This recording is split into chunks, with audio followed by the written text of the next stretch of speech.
ಮಾಡಬೇಕು ಅನ್ನುವ ಅಹವಾಲು ಅಪೇಕ್ಷೆ ಬರ್ತಲೇ ಇದೆ ನಮಗೆ.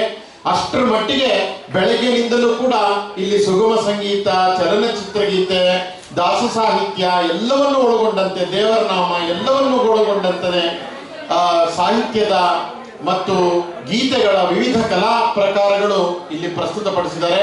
ಎಲ್ಲ ಕಲಾವಿದರಿಗೂ ನಾವು ಹೃತ್ಪೂರ್ವಕವಾದಂತಹ ಧನ್ಯವಾದವನ್ನು ಹೇಳೋಣ ಒಂದು ಚಪ್ಪಾಳೆಯ ಮೂಲಕ. ಹಾಗೆ ಎಲ್ಲರಿಗೂ ಕೂಡ ಕುವೆಂಪು ಕಲಾನಿಕೇತನದ ಈ ವೇದಿಕೆಯಲ್ಲಿ ಅವಕಾಶವನ್ನು ಮಾಡಿಕೊಟ್ಟಿದ್ದೇವೆ.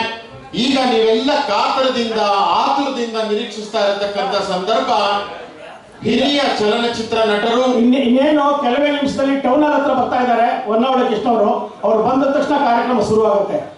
ಈ ಲಾಸ್ಟ್ ನಂದೇ ಹಾಡು. ಹೌದು, ಈಗ ಕೊನೆ ನೋಡಿ, ಎಲ್ಲರಿಗೂ ಅವಕಾಶ ಮಾಡಿಕೊಟ್ಟು ಕೊನೆಯದಾಗಿ ಅವರು ನಿಂತಿದ್ದಾರೆ.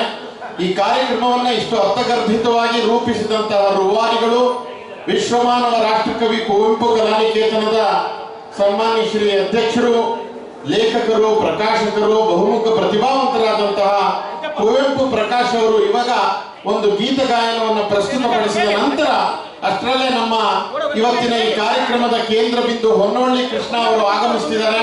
ಅವರ ಆಗಮನದ ನಂತರ ನಮ್ಮ ಎಲ್ಲ ಅತಿಥಿ ಗಣ್ಯರನ್ನು ಸ್ವಾಗತಿಸೋಣ ಅಂತ ಹೇಳ್ತಾ, ಈಗ ಕುವೆಂಪು ಪ್ರಕಾಶ್ ಅವರಿಂದ ಒಂದು ಗೀತೆ ಚಪ್ಪಾಳೆಯ ಮೂಲಕ ಈ ರಂಗ ರೂವಾರಿಗೆ ನಾವು ಸ್ವಾಗತವನ್ನು ಕೋರೋಣ, ಅಭಿನಂದನೆಯನ್ನು ಸಲ್ಲಿಸೋಣ ಚಪ್ಪಾಳೆಯ ಮೂಲಕ. ನಾನು ಹೊಸ ಬೆಳಕು ಹಾಡು ಹೇಳಬೇಕು ಅಂತ ಹೇಳಿ ಮೊದಲು ಒಂದು ರಾಜ್ಕುಮಾರ್ ಇನ್ನೊಂದು ಒಳ್ಳೆ ಸಂಪದಿಗೆ ಸವಾಲು ಚಿತ್ರ ಹಾಕ್ಸಿದ್ದೆ. ನಾನೇ ಯಾಕೆ ಹೊಸ ಬೆಳಕು ಆಡಬಾರ್ದು ಅಂತೇಳಿ ಆ ಫೋಟೋ ಹಾಕ್ಸಿದೆ. ನಾನು ಚಿನ್ನೇಗೌಡರು ಸರ್ ಎದುರಿಗೆ, ಸಾರಾಗೋವಿಂದ ಸರ್ ಎದುರುಗಡೆ, ನಮ್ಮ ರೋಹಿತ್ ಆಚಾರ್ಯ ಎದುರುಗಡೆ, ಎಲ್ಲ ನಮ್ಮ ಗಾಯಕರ ಎದುರುಗಡೆ ಆಡಬೇಕು ಅಂತೇಳಿ ನನ್ನ ಆಸೆ. ಅದಕ್ಕೋಸ್ಕರ ಈಗ ಹಾಕ್ಸಿದೆ. ಹೊನ್ನಾವಳಿ ಕೃಷ್ಣ ಬಂದಿದ್ದಾರೆ, ಸ್ವಾಗತವನ್ನು ಬಯಸೋಣ. ಇವತ್ತು ನಟ ಸಾರ್ವಭೌಮ ಡಾಕ್ಟರ್ ರಾಜ್ಕುಮಾರ್ ಪ್ರಶಸ್ತಿ ವಿಜೇತರು ಹೊನ್ನಾವಳಿ ಕೃಷ್ಣ ಬಂದಿದ್ದಾರೆ. ಅವರಿಗೆ ಅದ್ದೂರಿಯಿಂದ ಸ್ವಾಗತ ಮಾಡೋಣ. ಅನೇಕ ನಮ್ಮ ಕಮಿಟಿಗೆ ಅನೇಕ ಜನ ಬಂದು ಇದ್ದೋರು ಅಂತ ಬಂದರು. ಕೊನೆಗೆ 1150 ಚಲನಚಿತ್ರ ಮಾಡಿರುವಂಥ ಹೊನ್ನಾವಳಿ ಕೃಷ್ಣ ಅವರಿಗೆ ಯಾಕೆ ಪ್ರಶಸ್ತಿ ಕೊಡಬಾರ್ದು, ಡಾಕ್ಟರ್ ರಾಜ್ಕುಮಾರ್ ಪ್ರಶಸ್ತಿ ಹಿರಿಯ ಅಂತೇಳಿ ನಮ್ಮ ಸಮಿತಿ ತೀರ್ಮಾನ ಮಾಡಿದೆ. ಅವರಿಗೆ ಈ ನಮ್ಮ ಕುವೆಂಪು ಕಲಾನಿಕೇತನ ಸಂಸ್ಥೆ ವತಿಯಿಂದ ಪ್ರಶಸ್ತಿ ಕೊಡ್ತಾ ಇದ್ದೀವಿ. ವಿಶ್ವಮಾನವ ರಾಷ್ಟ್ರಕವಿ ಕುವೆಂಪು ಕಲಾನಿಕೇತನದಿಂದ ಈ ಬಾರಿ ಪ್ರಶಸ್ತಿಗೆ ಹಿರಿಯ ಚಲನಚಿತ್ರ ನಟರಾದಂತಹ ಹೊನ್ನವಳ್ಳಿ ಕೃಷ್ಣ ಅವರು ಸಭೆಗೆ ಆಗಮಿಸಿದ್ದಾರೆ. ನಿಮ್ಮೆಲ್ಲರ ಪರವಾಗಿ, ಸಂಸ್ಥೆಯ ಪರವಾಗಿ, ಕಲಾವಿದರ ಪರವಾಗಿ ಅವರನ್ನ ಹೃತ್ಪೂರ್ವಕವಾಗಿ ನಾನು ಸಭಾಂಗಣಕ್ಕೆ ಸ್ವಾಗತಿಸ್ತಾ ಇದ್ದೇನೆ. ನಂತರ ವೇದಿಕೆಗೆ ಬರಮಾಡಿಕೊಳ್ತಾ ಇದ್ದೇನೆ. ಹೊನ್ನವಳ್ಳಿ ಕೃಷ್ಣ ಅವರಿಗೆ ಹೃತ್ಪೂರ್ವಕವಾದಂತಹ ಸ್ವಾಗತ, ಸುಸ್ವಾಗತ. ಈಗ ಕುವೆಂಪು ಪ್ರಕಾಶ್ ಅವರಿಂದ ಗೀತ ಗಾಯನ.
ನೀರು ಜಾರಿದು ಮುಗುತ್ತಿದೆ ಸಾಗರ ಸೇರೋ ಆಸೆಯ ತೋರಿ ಗಾಳಿಯಂತೆ ವೇಗವಾಗಿ ಹರಿಯುತ್ತಲಿದೆ ಬೆಟ್ಟದಿಂದ ನೀರು ಜಾರಿದು ಮುಗುತ್ತಿದೆ ಸಾಗರ ಸೇರೋ ಆಸೆಯ ತೋರಿ ಗಾಳಿಯಂತೆ ವೇಗವಾಗಿ ಹರಿಯುತ್ತಲಿದೆ ಬೆಳ್ಳಿ ಬೆಳಕನ್ನು ನೋಡಿ ಕಣ್ಣು ಮರೆಯಾಗಿ ಹೋಗಿ ಬೆಳ್ಳಿ ಬೆಳಕನ್ನು ನೋಡಿ ಮನಸ್ಸು ಮರೆಯಾಗಿ ಹೋಗಿ ಮರೆಯ ಸೇರಿ ನಲಿವ ಸಾಗಿದೆ ಹೋಗಿಲೆ ಆಗಿದೆ ಹೊಸ ಬೆಳಕು